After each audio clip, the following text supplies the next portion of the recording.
secret law. You, the slaves, can't know. I wonder what other secret laws there are. I mean, kind of like the directives where they take our blood in Canada, the U.S., England, and Europe proper without telling us, and now they admit they take our baby's blood for 38 years secretly. Or maybe how they have secret directives to kill us and take our organs when they want them that have now come out. Go ahead and of course, that's now admitted. That had been denied, that Israel and coalition forces and others were killing people and taking their organs. It's now admitted. But Mr. Veach, maybe there's other secret laws we don't know about. Isn't that the bedrock of freedom to have secret laws? Yeah, Alex, I've just come out of court about 2 hours ago where I was tried for the new law. I have it here in my official form. It's the Public Works Protection Act, Section 5.1, and it came into effect, so my lawyer said, the free lawyer appointed to me on June the 2nd this year, especially for the G20, and it also extends to private security officers. If you're in an area covered by the Public Works Act, private security can now have you arrested if you don't give your details over to them. This is a global stratagem, just like we saw at the G20 in Pittsburgh. No, absolutely, and I just want to say as well, I've been dealing with police in America, in Holland, in Germany, in the UK, and I've never felt such vicious, fascist, thuggish, scumbag behavior as the G20. What have you heard me say for years? I mean, Canada, they got me for 15 hours and literally just growled and cussed and said, I hate you. I want to put you in a Toronto prison. If I find one thing to put you in prison, you're going. And they were all demonic and these little black armored things with gray shirts on, just giggling. And they've been caught in Canada hiring provocateurs to attack police so they can beat the hell out of Canadians. I mean, Canadians have an evil government and they need to wake up to it. No, absolutely, Alex. The guy who arrested me had a little mustache on, a kind of marine haircut, big guy, Sergeant Reynolds, badge 3061. He took me in, he put the handcuffs on. He had me with the handcuffs behind my back for 5 hours. Well, look at how their TSA kill people all the time. Just beat them to death. You can't speak English, and you're begging for help after 20-something hours in the terminal. They just beat you to death. Go ahead.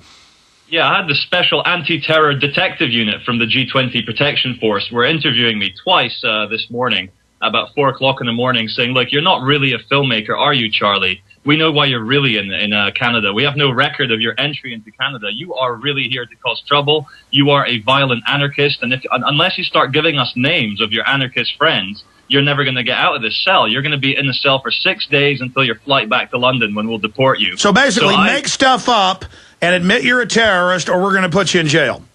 Yeah, and they were just saying, look, you're lying. Unless you admit you're a violent anarchist. Well, they work for a narcotics trafficking, child slave trafficking government. Canada is involved in every evil known to man. Yeah. And you know that gentleman you had on the Star, the Toronto Star, the Dave Vasey? I was actually in the cage next to him. It was like something out of Guantanamo Bay. At the Toronto Film Studios, they've created these gigantic American football stadium-sized battery cages. No, this is all drills. I mean, Jesse Ventura, I'm consulting for him on his film about FEMA camps, and I keep explaining, it is the sports stadiums. They admit they can turn any town into a giant camp in hours, and all of this is a drill about private security goons grabbing you, putting a bag over your head. They've almost got the bill passed, and they'll just arrest whoever they want. I mean, the government is criminal in the U.S. and Canada and England. They want to put bags on our heads and take us away to be murdered on record. They are murdering criminals that work for banks that are robbing us. I'm sorry, go ahead. Folks, do you understand? It's real. It's real. Go ahead. No, I have to back up Alex to all the listeners. It is very real. I felt the fascism going up my body. I got strip searched 4 times. And I was... Which is a humiliation pleasure for the pervs. Just like they make you put your kids in a naked body scanner. It's about their religion of dominating us. We are entering hell. Go ahead. Absolutely, Alex. They wouldn't even let me take the handcuffs off to urinate, to use the bathroom. And they were watching me. And I said, can I have a bit of privacy? They're like, no.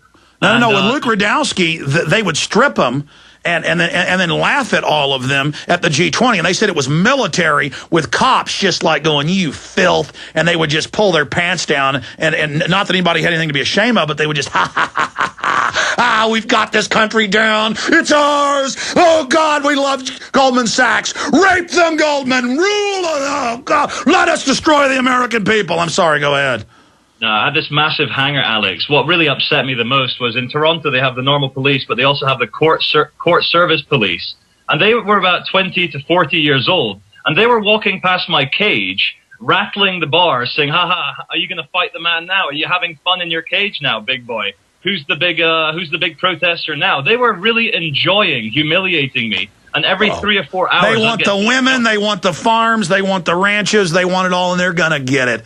And their bosses are there injecting them with steroids and giving them speed pills. And, yeah, show that rabble scum you own them. And the cops are, it's like pirates. Let's get them, boys. Meanwhile, the Mexican troops shoot at them. They urinate on themselves and run. You know, I want an old lady to pull over and beat up. I'm sorry. Listen, Charlie Veach, I talk about tyranny. The stress of it makes me, get a little nonsensical here. But recapping these mega cages, these Orwellian Guantanamo grids, describe this for us and run through what they did to you again. Yeah, well, you enter in the back of a van through this big aircraft hangar entry point, and you get taken into this side big holding cage where they do the initial strip search. And then you go into this room where they've got these porta-cabin things with every single room has a brand new CCTV camera and a microphone. So, and then the officer says, "I need to read you out this sign saying you are now under video and audio surveillance." And then I got then strip searched again, taken to my holding cage. Excuse me, they strip search you in front of video? No, that was in private, the strip searching. Okay. Yeah, but then I got taken. Yeah, they only strip search you and record it at the airport. I'm sorry, go ahead. That's right. So then I got taken into the massive cage next to the other people, and that's when they walked past and kept up the humiliation for as long as possible. And it was extremely cold. They had extremely powerful air conditioning units there. I was wearing shorts and sandals. They refused to give me blankets. For 5 hours, they refused to give me water. Yeah, that's the Israelis pioneered that modern Chinese model of deprivation with the cold. Please continue. Yeah, and I actually got to the point when I started screaming at the top of my lungs, "I'm a human being, and you're keeping me in a cage. I need to be let out of here." And only then, when I really started rattling the bars, did I get given a pullover jumper thing. But then it was in the future they'll just take you, shoot you in the head, and gut you and sell the organs and give the cops some money. I'm not kidding. That's Alex. I really did feel that this was military police preparation for a future lockdown. No, they want your organs. I'm sorry. Go ahead. I just couldn't believe the facility I was taken into. It was like something out of the X-Files or something from a apocalyptic. Describe it for us. Describe it for us. It was probably about it was in the Toronto Film Studios. I don't know where about in town that is, but it's about the size of 2 American football pitches with a stadium. So immense size, and just endless rows of strip lights and CCTV cameras above every single cage. And then the cages are like a full, the cage goes across the top, and there's microphones pointing down into every cell. They have a little toilet in the corner with cameras pointing at that as well. And then there's people walking past humiliating you every 5 minutes, so you don't really get a chance to do anything. Well, I mean, the message is don't protest, drink the fluoride water. I mean, it's like Humongous and Road Warrior. Just give us the gas. We spare your lives. That's all we want. Just walk away. Just walk away. Hold on. The Humongous is here to be magnanimous. We understand what you want, but you're not going to get away from here. I mean, that's it.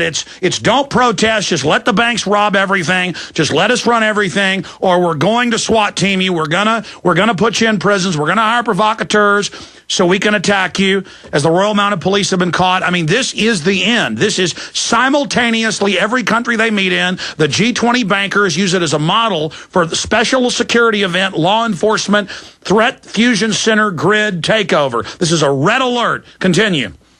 Yeah, the absolute reason they chose Toronto to host the G20 in is because they know they can transport in big buses thousands of people to these holding cells, these cages on the outskirts of town, and process them and strip search them. And I almost reached breaking point, Alex. I almost snapped psychologically, because it really is utterly nightmarish. And then they'll have you on video, and then they get to come in and beat you with billy clubs and restrain you, and then, oh, he died. Oh, these sadists get to, I work for the bankers. We're overturning all of the republics, all of the freedom. I'm sorry, go ahead. Alex, I wish you were joking, but they seriously enjoyed the power over me. And when I was there psychologically breaking down, saying, "I'm a human being, please let me out," all I could hear was laughter and shouts. Shut up. No, I've heard it. I just lost his audio. Are you there? Yeah, I'm here. Can you hear me? Yeah, you're back. Charlie, no, I've been there in Canada, but I didn't have it as bad as you, and I was very polite, and these guys were like sadists. I mean, their faces were, and then I'd be sitting there to the guys when they let me out of one of the cells being interrogated. I'd say, I guess we're going to be here for a long time and have to go back to the U.S. And one of them almost jumped the counter, and he said, you're trying to escape? I heard you. And then he'd smile like, I'm setting you up. Of course I'm evil. You don't understand. It's time for us criminals to rule. You don't understand how many of us there are now. We've gotten into every position. It's almost time, scum. I'm sorry. Finish your story. No, Alex, I really do wish you were joking, but you're not. It is absolutely correct, everything you've just said. It is a repeat of Nazi Germany, except now they have 1,000,000 times more powerful technology to treat us all like sheep. I experienced it for the best part of 24 hours.